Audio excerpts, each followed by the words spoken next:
Telespectadores da TV Prevê, estamos iniciando mais um programa É Direito e hoje eu tenho como convidado o Dr. Edson Cardia, ex-delegado de polícia no município de Bauru e em outros municípios da região e professor de Direito Penal da Faculdade de Direito do IESB Prevê. Tudo bem, Dr. Cardia? Tudo bem, professor? O Cardia, me permite chamá-lo assim? Não, fica à vontade. A Faculdade de Direito IESB Prevê teve uma das melhores médias nesse último exame da Ordem dos Advogados do Brasil, do Estado de São Paulo, né? Na disciplina de Direito Penal, a disciplina que você leciona lá na Faculdade de Direito do IESB. O que você atribui a essa média elevadíssima, Cardia? Professor, o curso de Direito do IESB, ele é voltado para preparar os alunos não só na vida acadêmica, mas também para a vida profissional. Para a vida profissional na advocacia, os bacharéis têm que passar pelo crivo dos exames da Ordem dos Advogados.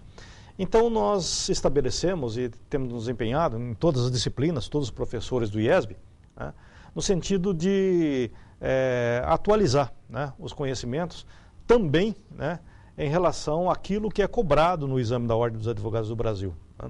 E esses exames da OAB, eles são bastante atualizados, né, e nos obriga também a nos aprimorar um tanto quanto mais, exigir um tanto também, né. Então, por conta disso, todo o corpo docente do IESB vem preparando também os alunos para esta finalidade, para alcançar esse objetivo, né. E na medida em que isso ocorre, eles estão também bem preparados para o exercício da profissão em qualquer das áreas do direito, né, após a formatura. Então, eu creio que em razão desse empenho dos professores, do todo o corpo docente, do empenho dos alunos também, nós temos alunos muito dedicados, o nosso corpo docente tem se revelado bastante promissor.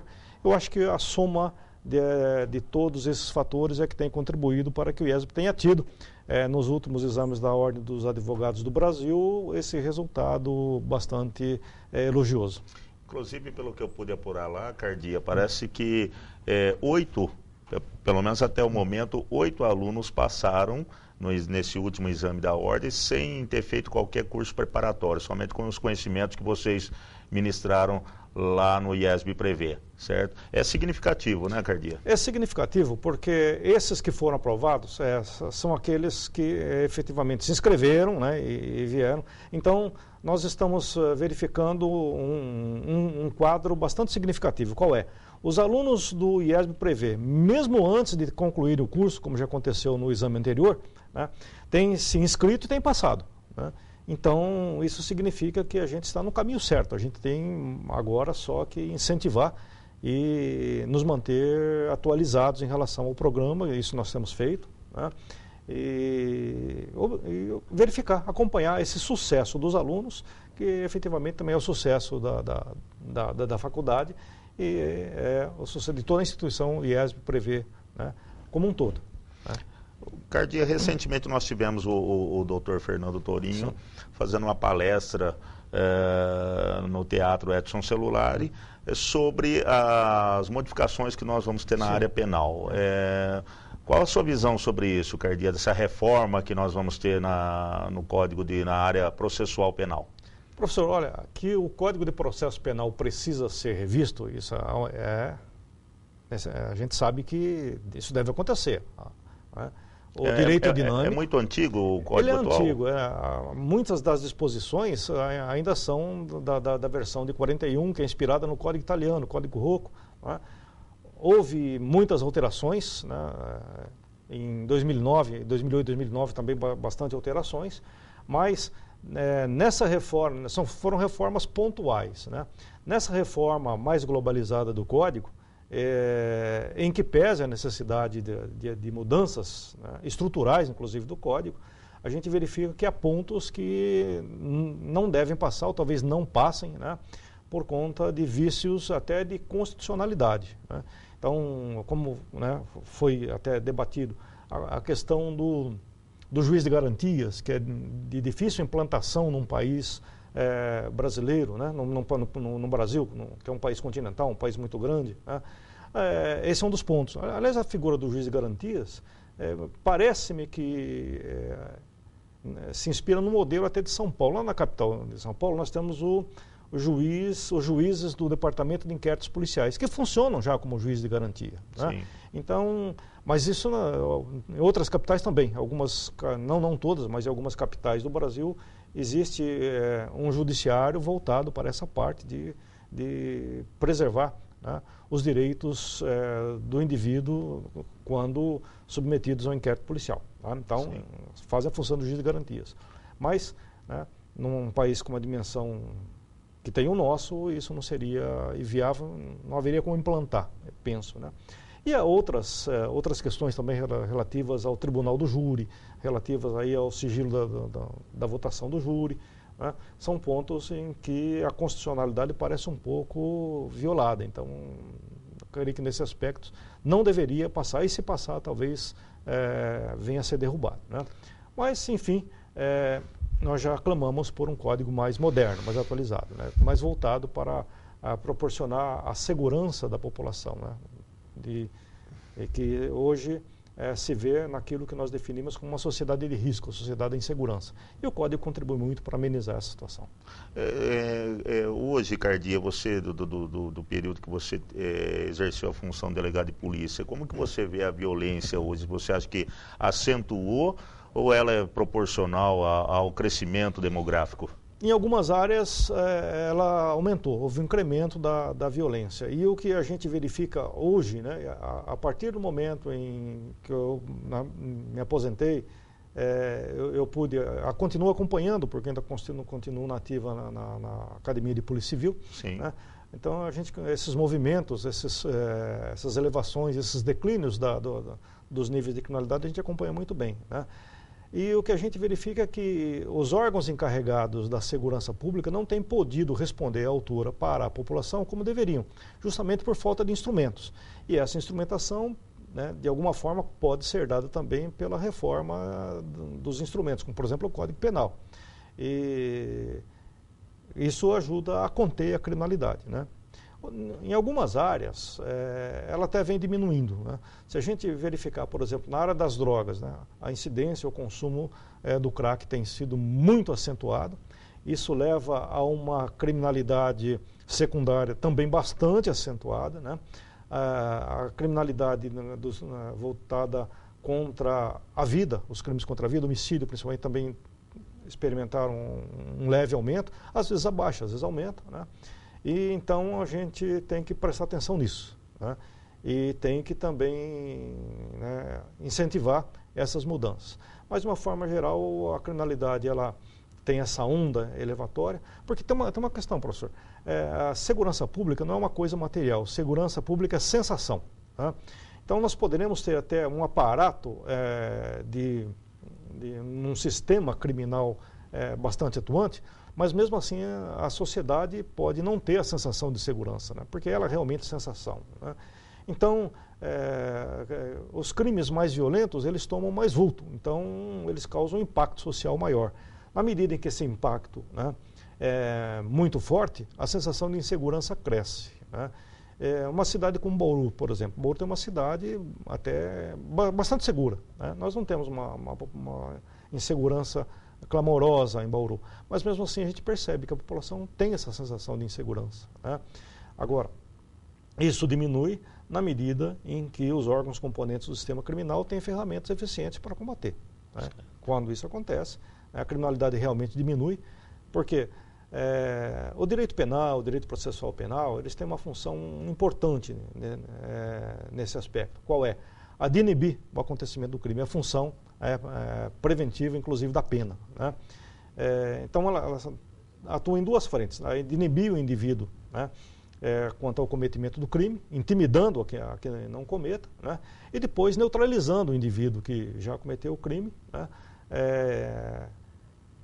tornando eficaz a aplicação da lei. Né? Então, por isso que a gente sempre reclama por instrumentos eficientes, né, para que a sociedade tenha essa sensação de segurança.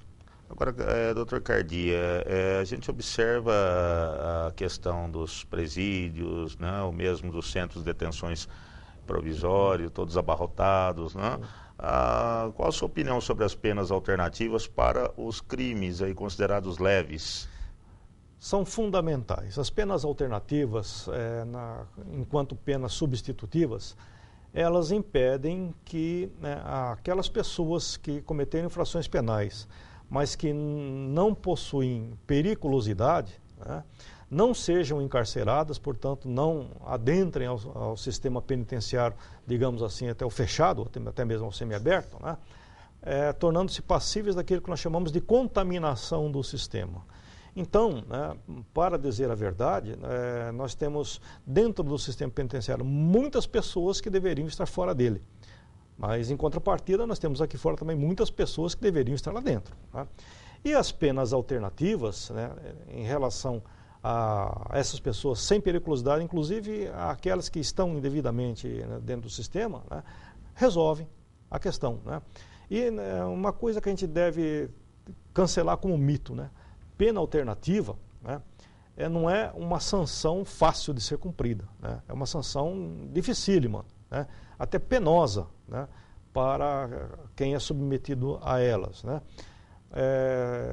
Todavia, essa penosidade, né, elas têm este fundamental objetivo de impedir a contaminação carcerária, né, tornando perigosos aqueles que muitas vezes não têm nenhum grau de periculosidade. Então elas são fundamentais, eu acho que elas devem ser incentivadas e devem ser multiplicadas sempre que possível.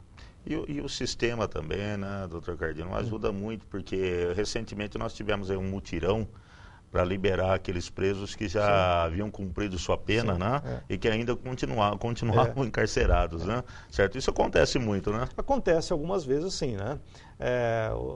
Os presos que já têm condições de encerrar a sua execução penal, ou às vezes até de progredir no regime penitenciário para um regime mais brando, né?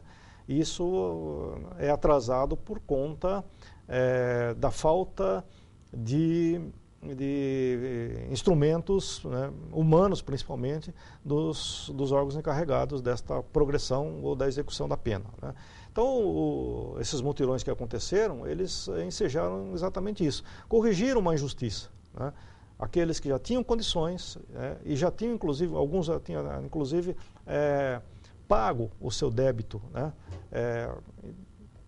Advindo da infração penal que cometeram, né?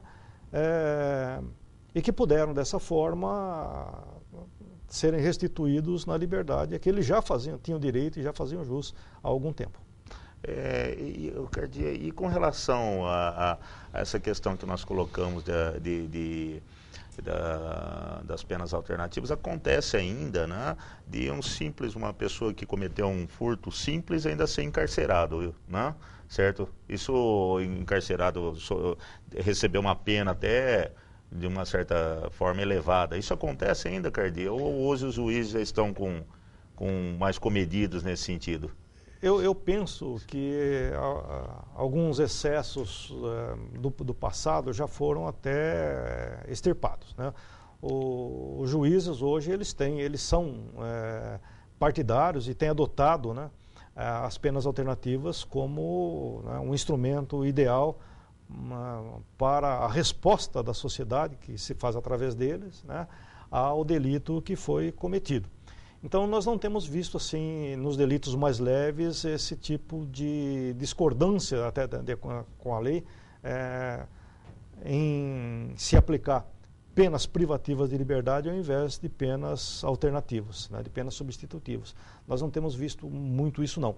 O que ocorre muitas vezes é uma noção um pouco diferente daquela que os juristas têm em relação a determinados crimes. Por exemplo, há pouco tempo, não muito tempo atrás, nós tivemos um caso, salvo engano, na capital, em que alguém foi preso porque havia subtraído lá um pacote de margarina, alguma coisa. Né? E aí, né, percebeu-se um movimento no sentido de que um delito, que seria de bagatela, ou até revestido de alguma insignificância, tivesse recebido um tratamento muito duro, uma resposta penal muito dura. Né? Mas, na verdade, não houve aquilo, né? Porque o crime que foi cometido efetivamente foi um crime de roubo, Houve violência na prática. A violência, ela pressupõe periculosidade. Então não era um furto simples. Se fosse um furto, a resposta penal certamente não teria sido aquela. Né? Então a gente tem percebido que os juízes estão atentos a esses fatos também. Né? Mas, às vezes, como eles são mostrados para a sociedade, né, não se permite que se coloque os pingos nos is. Este delito é leve, então merece uma pena alternativa. Este é mais grave, embora muitas vezes aquilo que foi subtraído seja de pequena importância, né, dentro daquela esfera dos crimes de bagatela, da insignificância penal. Né, mas, ao lado disso, tem a violência. A violência não pode ser tolerada de forma nenhuma. Doutor Cardia, o senhor foi muito tempo delegado aqui da área de entorpecentes, né? Certo? Como o senhor já comentou, aqui em Bauru nós temos um aumento talvez de criminalidade em decorrência até do crack, das drogas, né? Certo? Na sua opinião, como coibir, como diminuir, como reprimir esse tipo de crime que está associado aos entorpecentes? Olha, professor, a repressão ela já está sendo feita. Aliás, eu percebo que ela está sendo muito bem feita. Né? Eu sou muito rígido nesse aspecto. A repressão é papel da polícia. A prevenção eu já não coloco como um papel eficaz quando feito pela polícia. Né? A prevenção ela se dá basicamente na família e na escola. Então, na minha visão, a prevenção mais efetiva e mais eficaz começa com o aprimoramento dos professores. Aliás, isso foi tema da minha tese de doutorado. Né? A prevenção escolar, ela é eficaz, mas nós temos que ter professores preparados e voltados para esta prevenção. Isso faz com que o nível de consumo caia muito. Né? E, enfim, nós não temos atualmente, né, professores bem preparados para esta missão. Precisamos prepará-los. Né? Então, o que acontece? Né? O professor, muitas vezes, na sala de aula, né, no trabalho de prevenção educacional, ele é substituído por outros profissionais que não são preparados, não são voltados para o ensino. Os policiais, por exemplo, eles não têm a função de ensino. Eles têm a função de repressão. Eles são especialistas em reprimir. Né? E, na minha visão, eles devem ficar com essa missão que é árdua, espinhosa. E, no âmbito escolar, a função de prevenção tem que ser atribuição dos professores, né? E na família dos pais. Né? Então, quando nós tivermos um sistema encaixado neste modelo, certamente nós teremos um declínio muito forte do uso. Né? A nossa região, pelas próprias características, ela sofre muita influência do tráfico e do consumo de drogas. Né? Então, isso reflete em crimes de outra natureza, os crimes patrimoniais, por exemplo. Né? A gente percebe que quando a polícia reprime com mais eficácia o tráfico de entorpecentes, né, os crimes patrimoniais diminuem. Então, há um aumento dos crimes contra o patrimônio. Quando, né, a repressão arrefece um pouco, né, os crimes patrimoniais aumentam. Então, o que a gente percebe, quanto maior a disponibilidade de drogas, maior a frequência, né, e a intensidade dos outros delitos. Isso afeta a sociedade como um todo. A gente precisa voltar os olhos para esses campos, o campo educacional e para o campo familiar. Então, quer dizer que quando nós temos essa onda, por exemplo, de furtos em residências, né, arrombamentos, isso pode estar associado, então, à questão das drogas. Ou seja, o pessoal furta para vender o objeto do furto e consumir drogas. Seria exatamente, seria isso. É exatamente esse quadro que nós temos. Né? Os dependentes químicos, eles, na ânsia, né, e naquela compulsão para a satisfação do seu desejo de utilizar drogas e não dispondo de recursos, evidentemente cometem delitos, às vezes pequenos delitos, às vezes grandes, delitos mais graves, como assaltos, inclusive, para poder oferir recursos para comprar droga. Então, essa criminalidade secundária aumenta. Voltando aqui à questão do exame da ordem, doutor Cardia, como o senhor se sente como um professor da cadeira de Direito Penal e vendo os seus alunos brilharem no exame na área aqui do Direito Penal? Como todo professor, a gente se realiza no sucesso dos alunos. Né? Então, na medida em que eu vejo alunos tendo sucesso, né, eu também me sinto bem recompensado com relação a isso. Agora, de tudo isso, e sem nenhuma demagogia, né, eu me sinto muito orgulhoso de pertencer a uma instituição de ensino, como o IESB, que vê no seu aluno, né, o foco principal da sua missão, da sua função, né. Eu já ministrei, já fui professor, sou professor inclusive de outras instituições, mas aqui no IESB a gente vê esse diferencial. O aluno vem em primeiro lugar, o aluno não é apenas um número, ele é uma pessoa, né? E não raras vezes a gente até se envolve na resolução de dificuldades que eles têm, né, para que eles possam com maior facilidade, aplanando o caminho educacional, o caminho da formação destes alunos para que possam alcançar esse sucesso. Então, eu me sinto não plenamente recompensado, porque a missão não acabou, mas de alguma forma recompensado com o sucesso dos nossos alunos. Para os telespectadores terem uma ideia, a média da área de direito penal, né, no exame da OAB, nesse último, foi do IESB, da Faculdade de Direito do IESB, foi de 38,78. Só para fazer um comparativo com a Universidade de São Paulo, que é considerada uma das melhores faculdades de direito do país, a Universidade de São Paulo ficou com uma média de 32,8, ou seja, 38,78 para o IESB Prevê e 32,8 para a Universidade de São Paulo.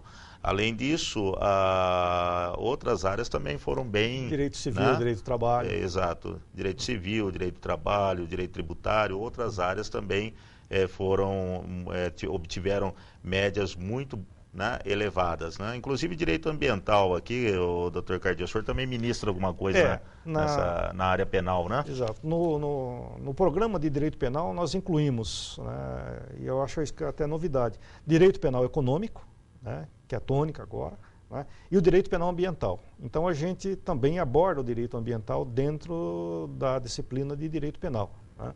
Então isso contribui para esses resultados excelentes que eles obtiveram. Certo. E o exame é bem rigoroso, né, doutor Cardia? Muito rigoroso. Ele é muito rigoroso e é um exame que tem um conceito muito bom. Tão bom que até, né, a instituição a que eu pertenço, a Polícia Civil, hoje já pensa, é um projeto em exigir para que quem pretenda ser delegado de polícia tenha que ter sido antes aprovado no exame da OAB. O senhor continua lá na Academia de Polícia? Continuo na Academia de Polícia. Professor da Academia também? Professor da Academia de Polícia. Professor concursado da Academia de Polícia. Que bom. O doutor Cardia é um dos professores mais queridos da Faculdade de Direito de IESB Prevê, sem querer... Sem muito merecimento. Né, fazer qualquer oba-oba, vamos dizer assim, com o doutor Cardia, mas realmente os alunos gostam muito das aulas do Dr. Cardia e isso contribui, sem dúvida alguma, quanto a essa empatia entre professor e aluno, né, Cardia, para que o conhecimento, né, chegue até o nosso aluno e depois isso acaba sendo demonstrado aqui no exame na OAB e em outros concursos para magistratura, Ministério Público, né, e assim por diante. O Dr. Cardia, eu gostaria que o senhor finalizasse aqui o nosso programa, né, de hoje, o IESB Direito, falando a respeito, né, do início da nossa conversa, quando o senhor comentou sobre o juiz de garantia, explicar para o telespectador o que vem a ser, ou que virá a ser esse juiz de garantia aqui nessa reforma do processo penal. Bem colocado, né? Hoje nós não temos a figura do juiz de garantia. Então, como é que funciona o sistema? A partir da prática de um delito, né, o Estado assume a função de perseguir esse delito, né, se investe no direito de, né, punir o infrator, né? E a primeira fase da persecução penal é a fase do inquérito policial. Então, é a fase pré-judicial, que é uma fase inquisitória, não há contraditório, tá? O princípio da ampla defesa praticamente não se aplica porque o indiciado ele não é sujeito de direitos, mas ele é objeto da investigação, tá? Então, algumas medidas que são implementadas dentro do inquérito policial, por exemplo, quando a autoridade policial, o delegado de polícia, entende que é necessário se promover a interceptação telefônica, ele tem que se dirigir a um juiz e solicitar essa medida, expor as razões pelas quais ele entende aquilo necessário, né, e pleitear, né, do magistrado né, a autorização, né, para que isso seja feito. A apreensão de objetos, né, alguns até não diretamente relacionados com o crime, mas alguns bens patrimoniais que possam futuramente vir, né, a fazer parte da apuração criminal. Né? O juiz quem defere. A prisão preventiva, a prisão temporária, né, em determinados delitos, né, quando se afigura necessária, faz com que a autoridade tenha a obrigação de se dirigir a um juiz. O que acontece hoje? Né? Nas comarcas médias e nas comarcas menores, muitas vezes há um juiz só. Né? Então, esses pedidos são feitos para aquele juiz. Né? Nas comarcas um pouco maiores, muitas vezes é o juiz corregedor da polícia judiciária que toma essas providências. Né?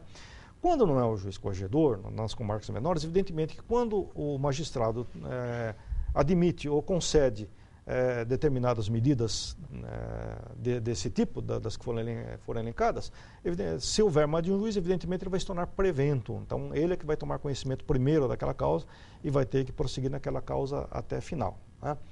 E o juiz de garantias assumiria estas funções que hoje é dos juízes de direito, né, das comarcas. Né? Ou seja, haverá um juiz de direito que julgará o caso, né, e haveria um juiz de garantias que tomaria essas providências preliminares, vamos assim, ou cautelares, né, para os atos da investigação criminal e até, em algumas vezes, da instrução criminal. Né?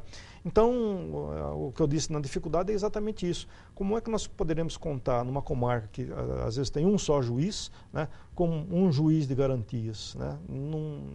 Certamente até pelo número de juízes seria inviável. Né?